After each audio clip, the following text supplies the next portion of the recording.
is still here for you guys, ready to go turn those deals quickly with premium pricing, the best pricing, the fastest turn times, just 3 days. Easy to get along with, super great people. You'll love them. All you gotta do is click the banner you see right here, right below this video, fill out the form, and account executive will get a hold of you. Get your deal right through the system, no problem. Remin Wholesale, 3-day turn times, premium pricing. Don't forget. You know, Frank, I was speaking with a broker down in Florida, and they were talking about the importance of brokers diversifying and going away from your 1 and 2 steady eddies. It's kind of the whole point of being a broker. Right, right. So if you guys haven't tried Remin, give these guys a shot. Use them as your third option and just see how they perform next to what you become accustomed to. And I promise you, you will not regret it. Now, on with today's show. The term for today's show is going to be irrational exuberance, or perhaps rational exuberance. Now, irrational exuberance refers to investor enthusiasm that drives asset prices higher than those assets' fundamentals justify. Now, the term was popularized by former Fed Chairman Al Greenspan in his 1996 speech, The Challenge of Central Banking in a Democratic Society. The speech was given near the beginning of the 1990s dot-com bubble, a textbook example of irrational exuberance, kind of like investors in real estate and mortgage companies right now. Perhaps. Let's take a look. 2021 is going to be the year of the non-banking mortgage company IPO, amongst other things. There's Caliber, there's Guarantee's acquisition of Stearns, Quicken's Rocket Thing, UWM, AmeriHome, and so many more. All thinking IPO. And why wouldn't they? I mean, think of this. Opendoor had their IPO. Guess how that went? Opendoor, a real estate mortgage company, it made Opendoor's CEO, Eric Wu, a billionaire overnight. It quintupled the value of SoftBank's stake to $2.3 billion. They're the ones who took Opendoor public, and it reaped early investors 36 times their return. That means for every buck you brought in as a company prior to the IPO, they got 36 bucks post-IPO. Guys, this is unbelievable, and this would be textbook irrational exuberance. So, what does all of this amount to, this IPO? Well, the stock closed at $31.25 per share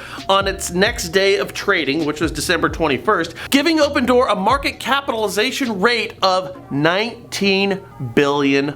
$19 billion from an IPO on a real estate and mortgage company that's not even in every market. They're not even in every state. According to Bloomberg, the company has completed 80,000 transactions over the past 6 years and lost $989 million over the same period. That would make them far less successful than Realogy, Remax, or Keller by far. Yet they're worth far more than every traditional real estate firm combined by far. So back to the IPO at hand. I don't know if you guys listened to what Frank just said, but that's absolutely insane. Back to the IPO at hand. AmeriHome originated $57 billion for the first 11 months of 2020, whereas they did $44 billion for all of 2019. And as you can see from this graph, AmeriHome had the banner of banner years in 2020. So when mortgage and real estate companies start looking at some of these IPO multipliers, like Opendoor's, remember, 36-time multiplier! Hell yes, they're gonna go public. Why wouldn't you? Because of irrational exuberance, Brian. The question is it truly irrational for investors to throw so much at so many real estate and mortgage-driven IPOs? Was 2020 a banner year, or is this the new norm?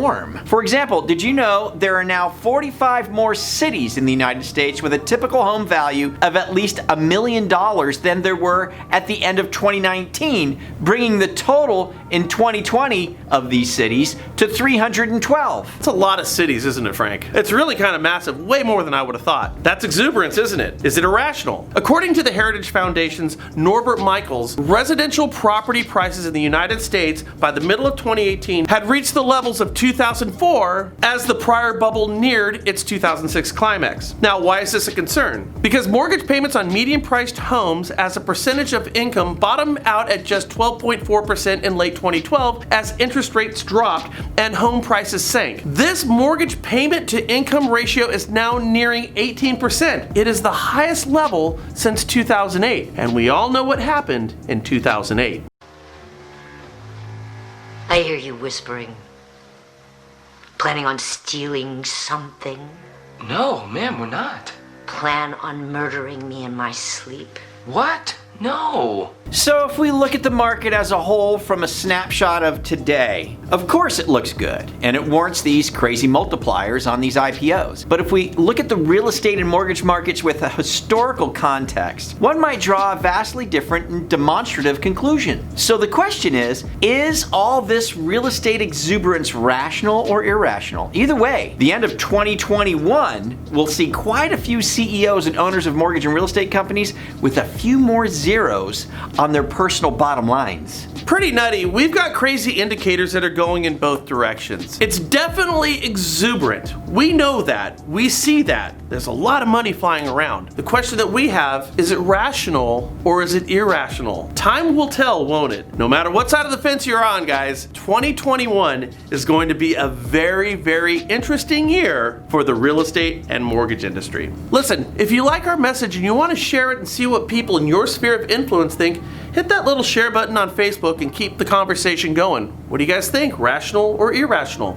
If you're seeing us for the first time, my name's Brian Stevens of the National Real Estate Post, and I promise to bring you a show Monday through Friday, as me and Frank have done for the past decade, free of charge, to keep you informed about what's important in the real estate and mortgage space. All you have to do is hit the subscribe button. But for anybody out there, if you want to get our show every day, best way is our app. And all you got to do is this. Download the National Real Estate Post mobile app today. Available on Apple Store and Google Play. Just search National Real Estate Post.